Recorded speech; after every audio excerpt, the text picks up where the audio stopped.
England সফরে ভারতের ক্রিকেটাররা বালিশ নিয়ে গেছে এবং একজন নিয়ে গেছে তোশক। অবাক হলেন না? আমিও এই খবরটা শুনে অনেক অবাক হয়েছি। কি ভারতের প্লেয়াররা ভারত থেকে কি করে তোশক নিয়ে চলে গেল, আবার বালিশও নিয়ে চলে গিয়েছে। তো কি ঘটনা তোমাদেরকে এই ভিডিওতে অবশ্যই জানাবো। তো ভিডিওকে লাস্ট অবধি দেখো, আর চ্যানেলে নতুন হয়ে থাকলে চ্যানেলটিকে ফলো আর সাবস্ক্রাইব করে দেবে এবং লাইক শেয়ারও করে দেবে, কেননা এই চ্যানেলের মধ্যে আমি ক্রিকেটের রিলেটেড সব কিছু নিউজ তোমাদেরকে দিতে থাকি। তো সবাই পাশে থাকবে। তো চলো ভিডিওটাকে শুরু করি। ইংল্যান্ড আর ভারতের মধ্যে টেস্ট সিরিজ এখন চলছে এবং প্রথম টেস্ট ম্যাচ অলরেডি হয়ে গিয়েছে। ভারতীয় দল প্রথম টেস্ট ম্যাচ হেরে গিয়েছে এবং 1-0-তে ভারতীয় দল এখন পিছিয়ে আছে।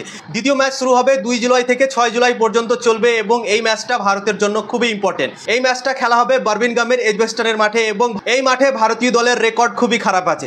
এই মাঠে 58 বছরে ভারতীয় দল 8টা টেস্ট ম্যাচ খেলেছে, 7টা হেরে গিয়েছে এবং একটা ড্র করতে পেরেছে, মানে একটাও জিততে পারেনি ইংল্যান্ডের কাছে এই মাঠে। তো তোমরা ভাবতে পারছো ভারতীয় দল এমনিতেই 1-0-তে পিছিয়ে আছে এবং এই মাঠে একটাও টেস্ট ম্যাচ ভারত জিততে পারেনি এবং শোনা যাচ্ছে কি জসপ্রীত বুমরাকে দ্বিতীয় ম্যাচের রেস্ট দেবে ভারতীয় দল। তো জসপ্রীত বুমরা যদি না খেলে তাহলে আরও ভারতের জন্য সমস্যা বেড়ে যাবে, কেননা প্রথম টেস্ট ম্যাচে আমরা দেখলাম জসপ্রীত বুমরাকে ছাড়া কেউ ভালো বল করতে পারেনি। তো জসপ্রীত বুমরা না খেললে ভারতের জন্য অনেক বড় বড় সমস্যা। এবং তো দ্বিতীয় ম্যাচ ভারতের জন্য খুবই ইম্পর্টেন্ট, কারো মারোওয়ালা ম্যাচ আছে। ভারতকে হার হালে এই ম্যাচ জিততে হবে এবং সিরিজে কামব্যাক করতে হবে। এবার তোমাদেরকে বলে দিচ্ছি সেই ঘটনার কথা, ভিডিওর শুরুতে যে ঘটনার কথা তোমাদেরকে জানিয়েছিলাম। তো ভারতের প্লেয়াররা নাকি ইংল্যান্ড সফরে নিজের বালিশ নিয়ে গেছে, অনেক কেউ নিয়ে গেছে নিজের বালিশ।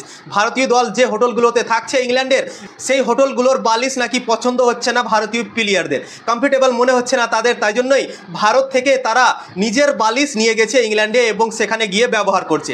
এবং কেএল রাহুলের কথা শোনা যাচ্ছে কি কেএল রাহুল তোশক নিয়ে গেছে। ভারতীয় দল যে হোটেলগুলোতে থাকছে ইংল্যান্ডের এবং সেখানে নাকি বেডের যে তোশকগুলো আছে সেই তোশকগুলো নাকি অনেক নরম।